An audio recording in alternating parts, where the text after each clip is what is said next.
غازی نے میرر سے اسے دیکھا جو ڈریسنگ ٹیبل کے سامنے بیٹھی مصروف سے بال بنا رہی تھی۔ زرنور نے اس کی نظریں خود پر محسوس کرتے سامنے آئینے میں دیکھا، وہ اسے ہی دیکھ رہا تھا۔ وہ ہفکی سے نظریں پھیر گئی۔ غازی نے اسے گھورا جو فالتو میں اسے روٹھی ہوئی تھی۔ زر، اس نے پیار سے اسے پکارا۔ زرنور نے اسے اگنور کرتے جان بوجھ کر اگنور کیا۔ زر جان، اس نے پھر سے اسے پکارا۔ زرنور نے غصے سے اسے دیکھا اور ڈریسنگ روم کی طرف بڑھ گئی۔ وہ تیزی سے اٹھ کے اس کے قریب آیا۔ روز بات تو، اور ٹھک سے دروازہ اس کے منہ پر بند کر دیا گیا۔ قاضی نے اس دروازے کو ایسے دیکھا جیسے سارا قصور ہی اس کا ہو۔ ٹھیک ہے، اب میں بھی بات نہیں کروں گا، وہ بڑبڑاتے بیڈ پہ جا کے بیٹھ گیا۔ کچھ دیر بعد دروازہ کھلا۔ غازی نے غصے سے ادھر دیکھا لیکن پل میں اس کا غصہ ہوا ہوا۔ وہ بلیک سلک کی نائٹی میں تھی جو غازی اس کے لیے لے کر آیا تھا لیکن اس نے کبھی پہنی نہیں تھی۔ آج وہ اس سے ناراض تھی، اس لیے جان بوجھ کر اسے تڑپانے کے لیے پہنی تھی۔ زرنور نے کن اکھیوں سے خود کو دیکھتے غازی کو دیکھا اور شیشے کے سامنے کھڑے ہوتے ریڈ لپسٹک لگانے لگی۔ غازی نے مبہوت ہوتے اسے دیکھا۔ اس بلیک نائٹی میں اس کا وجود دمک رہا تھا۔ مدھم لائٹس کی روشنی میں اس کا رنگ سنہری کندن کی مانند چمک رہا تھا۔ اوپر سے گلابی ہونٹوں کو سرخ رنگ سے مزین کرتے وہ غازی کا ایمان ڈگمگا گئی تھی۔ بالوں میں برش کرتے وہ اسے اگنور کرتی بیڈ پر آتی اپنی سائڈ لیٹ کی۔ زور سے آنکھیں میچتے اس نے اپنی بے ترتیب ہوتی سانسوں پر قابو پایا تھا۔ دور سے بھی وہ غازی کی آنکھوں میں چھائی خماری دیکھ سکتی تھی۔ ابھی وہ ٹھیک سے سانس لے بھی نہیں پائی تھی کہ غازی نے اس کی کمر میں ہاتھ ڈالتے جھٹکے سے اسے اپنی طرف کھینچا۔ وہ اس کے سینے کا حصہ بنی تھی۔ یہ کیا بدتمیزی ہے؟ وہ مسلم غصے سے بولی۔ بدتمیزی تو ابھی کی ہی نہیں ڈارلنگ، وہ خمار بھری نظروں سے اسے دیکھتا بولا۔ زرنور کی ہتھیلیاں بے ساختہ ہی تر ہوئی تھی۔ اسے شدت سے اپنی غلطی کا احساس ہوا۔ غاز چھوڑے، مجھے نیند آ رہی ہے، وہ کسمسائی۔ غاز کی جان، یہ تو مجھے بہکانے سے پہلے سوچنا چاہیے تھا۔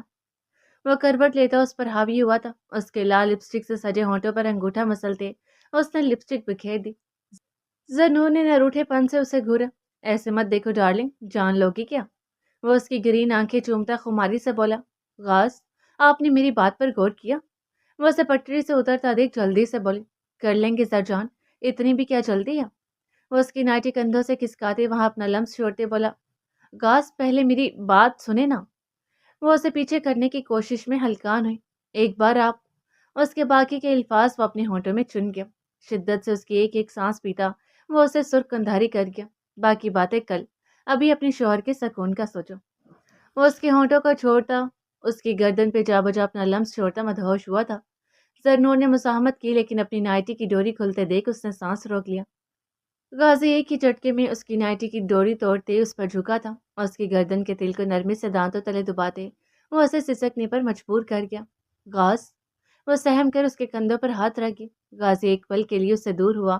اپنی شرٹ اتار کر پھینکتے اس نے کمرے میں جلتی وہ مدھم روشنی بھی بجھا دی۔ وہ جا بجا اسے اپنے لم سے مہکاتا ساری سوچوں سے دور لے گیا۔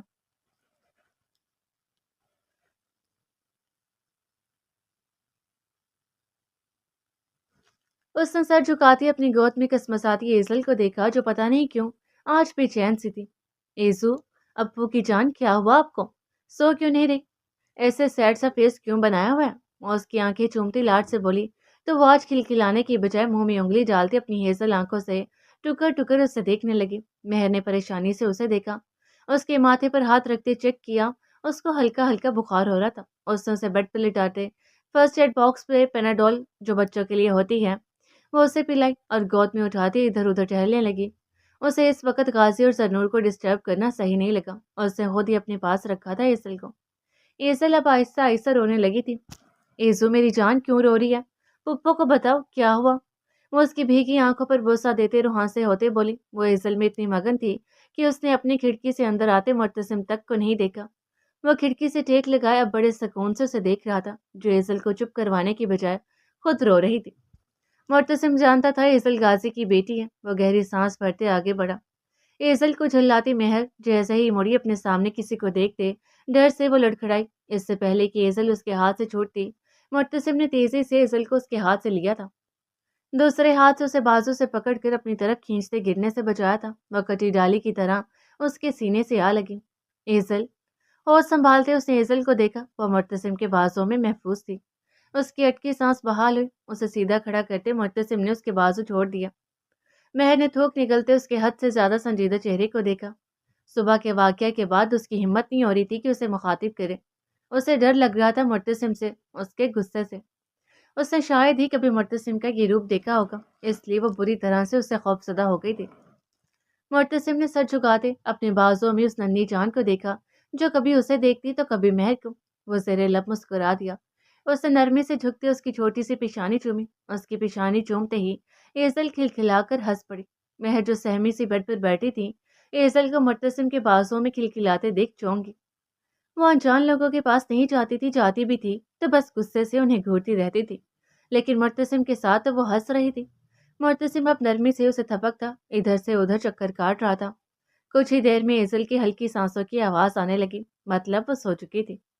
معتصم نے اس کے سونے کا یقین کرتے اسے کاٹ میں لٹایا اور لائٹس مدھم کر دی۔ مہر بس خاموشی سے اسے دیکھتی رہی۔ وہ اسے دیکھ کیوں نہیں رہا تھا؟ کیا وہ اس سے ناراض تھا؟ اگر تھا تو کیوں؟ سوچتی اس کی آنکھیں بھرا گئی۔ معتصم نے لائٹس ڈم کرتے کن اکھیوں سے اسے دیکھا جو سہمی سی بیڈ کے کونے سے چپکی تھی۔ آنکھوں میں آنسو چمک رہے تھے۔ اس کی نم آنکھیں دیکھ معتصم نے لب بھینچے۔ گہری سانس بھرتے اس نے قدم سامنے پڑے ٹیبل کی طرف بڑھایا جہاں پر کھانا ویسے کا ویسا رکھا تھا۔ مہر بھیگی آنکھوں سے اسے دیکھنے لگی۔ کھانا ویسے کا ویسا دیکھ اس کے ماتھے پر بل پڑے۔ زرنور نے اس کے لیے لائٹ سا کھانا ہی بنایا تھا۔ اس نے چہرہ موڑتے سنجیدگی سے مہر کو دیکھا۔ کچن کہاں ہے؟ سنجیدگی سے بھرپور لہجہ۔ مہر نے شکوہ بھری نگاہ اس پر ڈالی اور خاموشی سے اٹھ کر آگے چلنے لگی۔ معتصم نے گھور کر اس کی پشت دیکھی۔ کھانے کی ٹرے اٹھاتے وہ اس کے پیچھے چلا گیا۔ مہر کچن میں جاتے ایک سائڈ کھڑی ہوگی۔ معتصم نے آگے بڑھتے مائکرو ویو میں کھانا گرم کیا۔ کھانا گرم کرتے ایک ہاتھ سے ٹرے اٹھاتے، دوسرے ہاتھ سے اس کا بازو پکڑتے وہ اسے لے کمرے میں آ گیا۔ ٹیبل پر ٹرے رکھتے معتصم نے اسے بیڈ پر بٹھایا اور دروازہ بند کر دیا۔ مہر خاموشی سے بس اسے دیکھتی رہی۔ معتصم واپس آتے اس کے قریب بیٹھا اور کھانا اس کے آگے رکھ دیا۔ مہر نے دیکھ کر بھی نظر انداز کر دیا۔ وہ سر جھکائے بیٹھی رہی۔ کھانا کھائیں؟ سنجیدگی سے کہا گیا۔ مہر نے اسے دیکھا۔ اس کا ڈر اب آہستہ آہستہ زائل ہو رہا تھا۔ وہ سمجھ گئی تھی کہ چاہے کچھ بھی ہو جائے وہ اس پر غصہ تو نہیں کر سکتا تھا۔ کھانے کی ٹرے سائڈ پر کرتے وہ پاؤں اوپر کرتے گھٹنوں کے گرد بازو باندھے وہ سر جھکائے بیٹھ گئی۔ معتصم نے خاموش سرد نظروں سے اسے دیکھا۔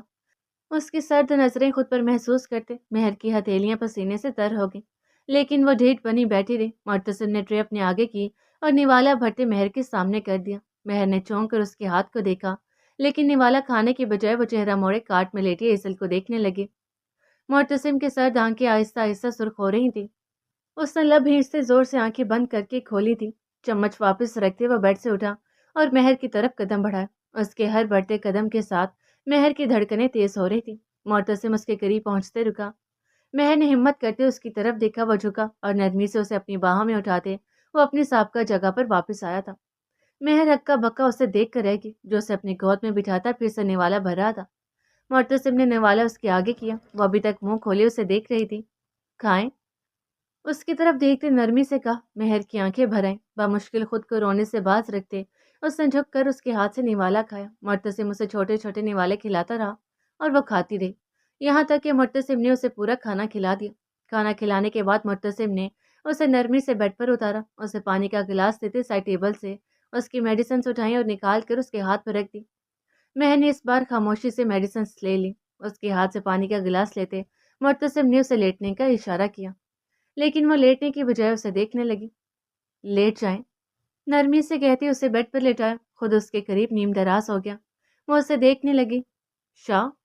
کچھ دیر بعد اس کی سہمی سی آواز گونجی۔ سو جائیں مہر۔ معتصم کے سرد آواز نے اسے روحانسے ہونے پر مجبور کر دیا۔ اس کے اپنے قریب نیم دراز معتصم کو دیکھا اور اوپر ہوتی اس کے سینے پر سر رکھ گئی۔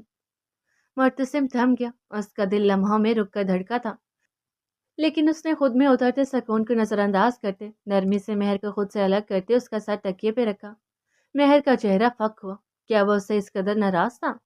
معتصم اس کی نظریں خود پر محسوس کرتی آنکھوں پر بازو رکھ گیا۔ شاہ؟ روندے لہجے میں اسے پکارتے مہر نے اس کے چہرے سے بازو ہٹانے کی کوشش کی، لیکن وہ ذرا سا ہلا بھی نہیں۔ میری غلطی تو بتائیں، اس کا بازو ہلاتے باقاعدہ روتے کہا۔ معتصم لب بھینچے لیٹا رہا۔ کچھ دیر بعد اسے دبی دبی سے سکیوں کی آواز سنائی دی۔ وہ جھنجھلا گیا۔ وہ ایسی تو نہیں تھی، چھوٹی چھوٹی باتوں پر رونے والی۔ وہ اچھے سے جانتی تھی معتصم اسے روتے نہیں دیکھ سکتا۔ اس کا رونا معتصم کی کمزوری تھی اور وہ جان بوجھ کر اسی کے سامنے روتی تھی۔ شاید اس کی کمزوری سے واقف تھی،